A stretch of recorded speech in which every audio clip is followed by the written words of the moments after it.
हमारा अगला टॉपिक है genetics and behaviour. Genetics and behaviour क्या है? इसका मतलब ये है कि हमारा जेनेटिक जो है हमारा बिहेवियर को किस तरह से अफेक्ट करता है, इस बारे में हम स्टडी करने वाले हैं। जेनेटिक्स क्या होता है? जेनेटिक्स हर किसी को पता होता है। जैसे कि देखिए जेनेटिक्स स्टार्ट कैसे होता है, जैसे कि एक इंसान का एक फर्टिलाइजेशन, मतलब उसके एक रिप्रोडक्शन का, जैसे कि एक स्पर्म है और ओवम है, दोनों के मिलने के उससे क्या होता है, जाइगोट बनता है। यहाँ से ही उसका जेनेटिक्स स्टार्ट हो जाता है। ठीक है। वही से ही एक इंसान की लाइफ कहाँ से स्टार्ट होती है? From the fertilisation.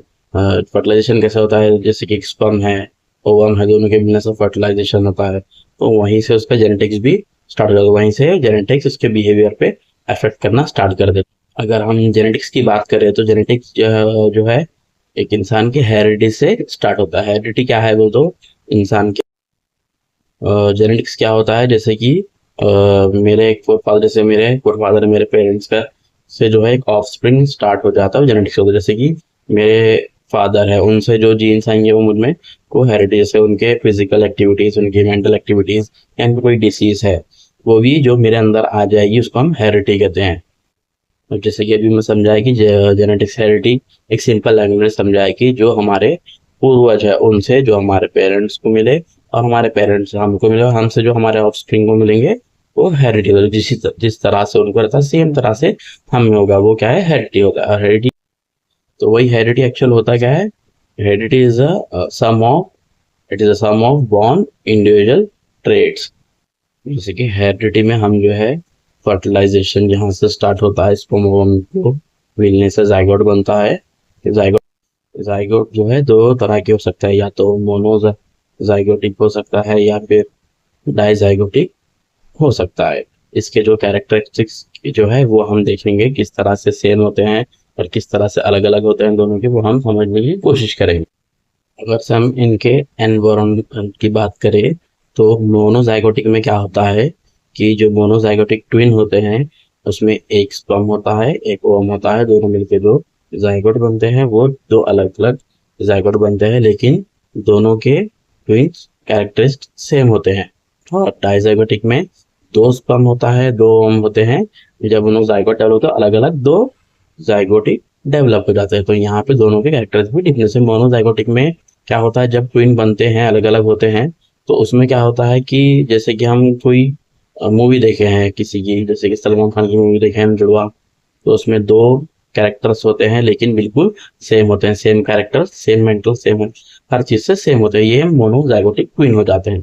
और इसी तरह से जाइगोटिक ट्विन का एनवायरनमेंट हम देखें तो अलग अलग जाइगोट डेवलप हो रहे, तो जरूरी नहीं है कि ये सेम हो दोनों के, ये सिर्फ जुड़वा पैदा होते हैं लेकिन इनके कैरेक्टर्स, इनके फेस, हर चीज अलग अलग होती है। जैसे कि हम जेनेटिक्स एंड बिहेवियर स्टडी कर रहे हैं तो इसी तरह से मोनोजाइगोटिक ट्विन होंगे तो इनका बिहेवियर भी सेम होगा, इनका सिर्फ जाइगोट डिवाइड होगा आगे जाके एक ही जाइगोट से। और जैसे कि डाइजाइगोटिक ट्विन होंगे तो इनके जेंडर भी अलग होंगे, कैरेक्टर्स भी अलग होंगे, तो इनका बिहेवियर भी अलग होगा। हमारी हेरिटेज जो है हमारे एनवायरनमेंट पे कैसा अफेक्ट करती है, तब बिहेवियर कैसा चेंज होता है, हम जो देख रहे हैं। तो जब जैसे कि जेनेटिक्स एनवायरनमेंट की बात कर रहे हैं तो हमारे जो है जेनेटिक एनवायरनमेंट तीन चीजें आते हैं। एक इंट्रा सेलुलर एनवायरनमेंट, और दूसरा जो है इंट्रा यूटेराइन एनवायरनमेंट, और एक जो है एक्सटर्नल जो बाहर होता है वो एक्सटर्नल एनवायरनमेंट। तीन एनवायरनमेंट के बारे में हम देखेंगे। ये तीनों सेल्स का जो डिवीजन है वो भी कई हद तक हमारे बिहेवियर को अफेक्ट करता है। वो कैसे देखेंगे हम।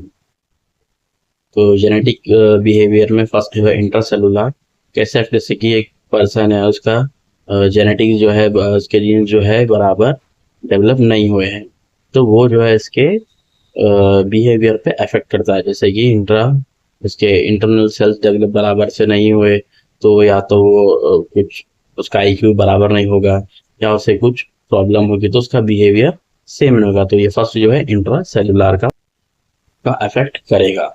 और दूसरा जो है हमारा इंट्रा यूटेराइन। जैसे इंट्रा यूटेराइन में क्या होता है, जैसे कि मान लो कि बेबी जो है माँ के पेट में यूटेरस में रह रहा है, तो उसका बिहेवियर, माइंडसेट जो है वो भी उसका एनवायरनमेंट की वजह से बहुत ज़्यादा अफेक्ट होता है। जैसे कि माँ जो है माल न्यूट्रिशनिस्ट है, उसको प्रॉब्लम है, तो वो जो है उसके बेबी पे अफेक्ट। और तीसरा जो है एक्सटर्नल एनवायरनमेंट रहता है। अब जब हम एक्सटर्नल एनवायरनमेंट की बात कर रहे हैं तो उसमें जो है तीन चीज़ें आते हैं। पहला जो है फिजिकल एनवायरनमेंट, दूसरा जो है बायोलॉजिकल, और तीसरा जो है सोशल साइको सोशल एनवायरनमेंट। जैसे कि फिजिकल एंड जैसे हमारा एक्सटर्नल एनवायरनमेंट है, उसमें हम जो है पहला देखेंगे फिजिकल एनवायरनमेंट। तो फिजिकल एनवायरनमेंट कैसा अफेक्ट करता है?